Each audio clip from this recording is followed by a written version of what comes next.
What's up and welcome back. I'm John Stark from ActiveMovieGuy.com, your favorite blind film critic, and today, it's still spooky season. Ooh. Yeah, I didn't turn the lights on. I left it on. Trying to see what the metrics are on the views. This is The Last Breath. It's a shark movie. It's from the same people, ironically, who did 47 Meters Down. RELJ Entertainment or whatever that is the studio that's behind this. I had to rent this. It's actually been on streaming for quite some time, and I'm like, is this ever going to go anywhere? And then I'm like, I don't even know where RELJ movies go streaming-wise. Like, I have no idea. So I just was like, well, fuck it. Because they're, like, barely a studio. So I don't know if this got a theatrical release or what happened to this, and I don't care enough to look it up. What this film is notable for and why this film has any sort of relevance or significance at all, and one of the reasons I watched it, is because it is the final film of Julian Sands. So in case you're like, what is this movie, fucker? What is this thing? What did you decide? It's because it's Julian Sands' last film. Otherwise, it's just a shark movie. With young people doing dumb shit.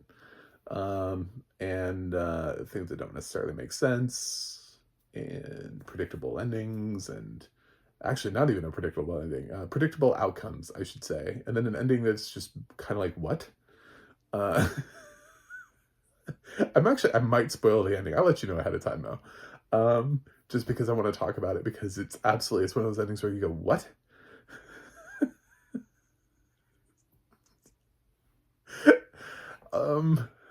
If you know, you know.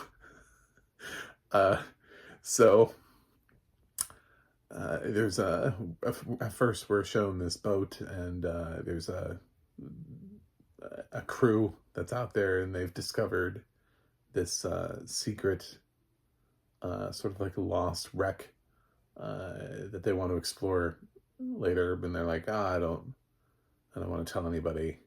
You know, when they kind of like make an agreement not to tell anybody, and then they're doing the younger guy's friends. I don't know if anybody in this cast is anybody would ever know. So I just didn't even bother looking up the actors. I'm just like, I think they're all just like interchangeably whatever. So if there's somebody in here who's done something, congratulations. This will not be something that they'll be remembered for. It's just Julian Sands' last movie. Julian Sands is like, it's sort of in charge of the boat.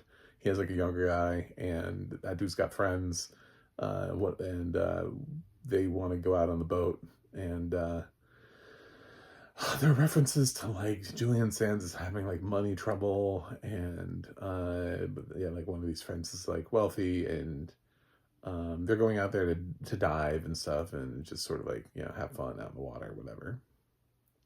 And then, of course, the young guy mentions this wreck that they found. He's like, oh, it's really cool. You should check it out. There's stuff down there, you know. And they're like, what? There is? Oh. And then, like, his friend is like, I'll pay you to take me down there. He's like, you're not breaking any laws. We're all certified divers, which super helps in a situation like this. But they all have their diving certifications. Even though the film makes no sense, because when they keep coming up for air, that whole thing that you ever hear about the bends, how if you come up too quickly, yeah, that doesn't, no. Nope. That does not come into play here. They're like, let's get to the top as quick as possible. So, yeah, they go down and they dive, and lo and behold, there's some sharks down there. Whoops. Whoopsie. It's basically... Do you remember how, like, the sharks hung out in the boat in Finding Nemo? It's that. Except for they didn't, like, know there were sharks before. They're not megalodons. I think that's probably, like, the important thing to say here, is that this isn't, like, a megalodon movie. These aren't, like, also, like, super intelligent sharks like Deep Blue Sea. They're just fucking sharks down there. And they're swimming around in this wreck, trying to survive. And they're like, I can't believe, and he's like, I didn't know there were sharks down here. So they got to try to get out, and I think their like line broke or whatever, something that anyway, like they couldn't get back up to the top. Now I'm not gonna say this is the smartest or easiest film to follow, because when people make decisions that you would never make, you're like, wait a minute, what? Then you have to like pause and think about like what their like life choice was that led them to this decision. And it's a lot of that. Um, and it's just like people getting picked off slowly one by one, and you're like, who's gonna make it to the end? Who's is? And you're like, well, probably the dude who was on the boat, but are any of his friends gonna make it? There are sort of like two main figures. There's like a girl that is, I would say, like a quasi lead, and then there's also the friend that's like the wealthy friend. Wealthy friends never make it out of films like this. I never really had high expectations for him. I'm not gonna say he's like a douchebag, like overtly villainous, like just like obviously from the beginning, like, oh, this guy, fuck this guy, you know. I mean, they're all kind of like really average, underwritten characters that are meant to all sort of be shark food. And I'm not really attached to any of them. Nobody could have come up. Julian Sands could have woken up the next day on the boat and been like, there's no one here. Where did they go? And then just been like, well, I guess they went diving, and they just waited for them. And that would have been the ending of the movie, and I'd be fine with that. I'd be like, okay, nobody survived. Cool. Unfortunately, that's not how the movie ends. So that would be so nice if it was, because then at least it's like, well, Julian Sands he just survives. He's the lone survivor of his final movie. Beautiful. But no, that's the movie has different plans for him. So what I found interesting about the film is I actually watched two films in the same day. Narrated by Tristan Snyder, that are both horror films. And after, this was actually the second one, so after watching the first one, I was like, I don't know if I like Tristan on horror movies. And then I had the second one back to back. I was like, oh my god, it's Tristan again. What are the chances? I love Tristan. I think he's one of my favorite narrators when he's used appropriately, when he's used on the right films. There's nothing really about his voice that suggests that he is in the genre of horror, that there's anything scary happening going on. He kind of like de-horrifies a film almost, but it's not for lack of his trying. He gives a vocal performance. He's an actor. He's a voice talent that actually gives a vocal performance. He doesn't just like monotonely read the script. There's inflection in his voice. It's just that his voice is naturally pitched higher, and there's nothing he can really do to change that. So when you're looking for something that is more, he either has to work to change that and actually go, I'm going to speak lower now, and I'm going to give myself a darker tone when I'm narrating the film, you know, something. But if he just speaks in his normal tone, he sounds like he's right for like Despicable Me, or She's All That. You know what I'm saying? Like there are certain things that he's very youthful. He'd be great on teen comedies. He'd be great on rom-coms, kids movies, and also like the TV equivalent of all that stuff too. Action movies he'd still be weird on. Dramas, I don't know. He'd have to pull it back. I don't know if I've heard Tristan do a straight up drama. Not like a quasi. He for seasons did The Good Doctor, which I'm not. I'm talking more like along the lines of watching like Nomadland, narrated by Tristan Snyder. You know, just like a straight like nothing's really happening. It's very quiet. What do we do here? So he's not really the right choice for this, but he is trying to give a vocal performance and read off the right script. What I found really interesting here is Micah Grossman is the writer again. Hello, Micah.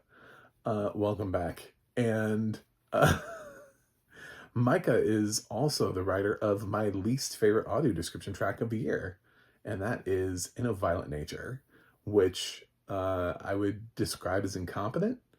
So it was interesting to see him tackle another film. I'm assuming Micah is a he, it could be a she. I don't know Micah. I tangentially know Tristan a little bit. So, is this better than In a Violent Nature? Yeah. Okay, so one of the big problems I had with In a Violent Nature is from all of the reactions, it is a really graphically violent film. You would not pick that up from the audio description.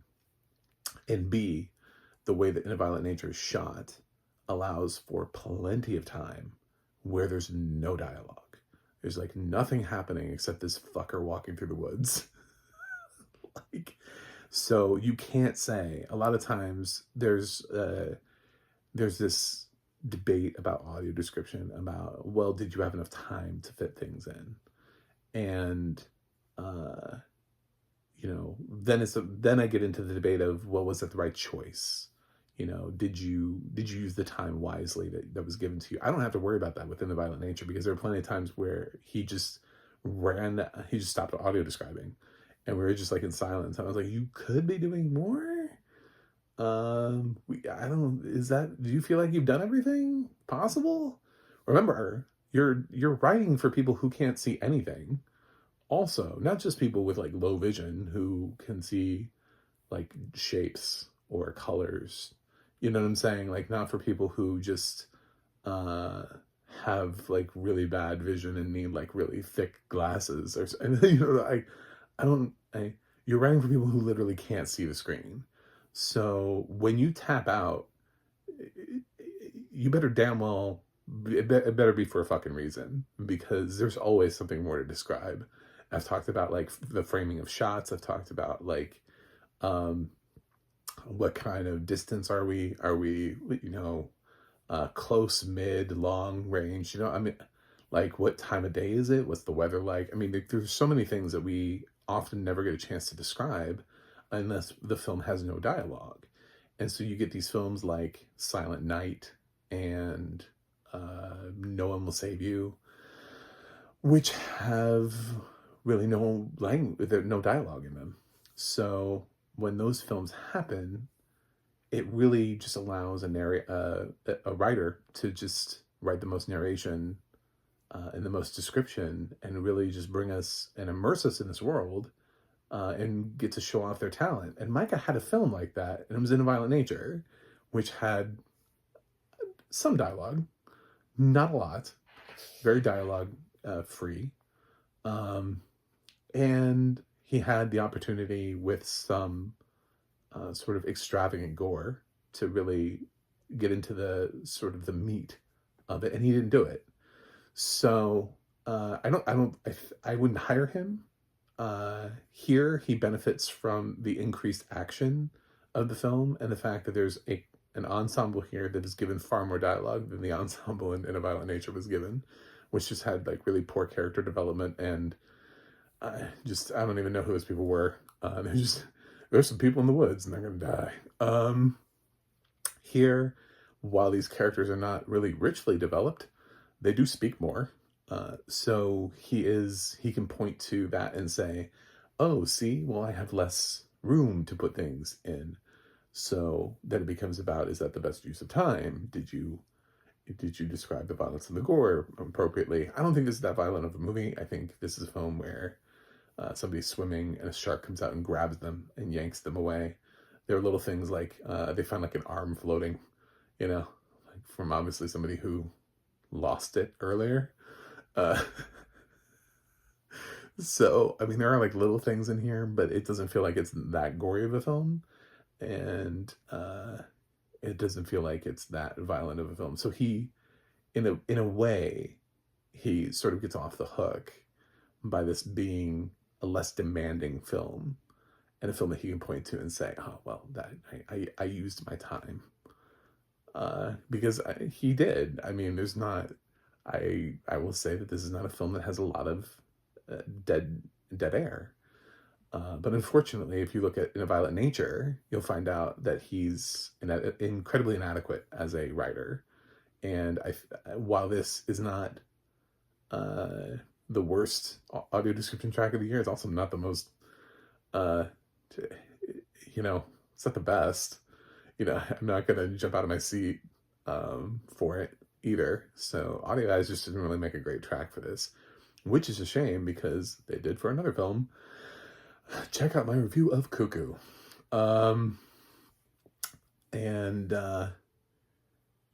That is, yeah. Anyway, The Last Breath is kind of like a, it's like, okay, well, maybe this is where Micah needs to be. You know, maybe Micah needs to be given sitcoms, you know, like don't give him anything hard to do. Give him really easy shit to do. Give him the kind of shit where he can point to and say, oh, yeah, well, I didn't have a lot of time. Game shows, you know? Shows where it's like there's barely any time to describe anything anyway. He can write that. But he should probably be off of feature narration, writing. So, not a fan. I know that's a hot take, and probably the hottest I've ever had going after a specific talent. But I deeply, I didn't even like In a Violent Nature. I think it's a shitty film, but I really dislike the audio description track even more. And I think, at least for the people out there who should have had the opportunity. So I just think he benefits here from there being far more action and talking and dialogue. But I have a feeling that if we see him offered another film where there's very little action or anything in it, it's probably going to be as uninteresting and as bare bones as In a Violent Nature was. So now I'll give you my grade, and then I'll tell you why, because it's largely affected by A, the film's not that great to begin with, but B, the ending is insane. So I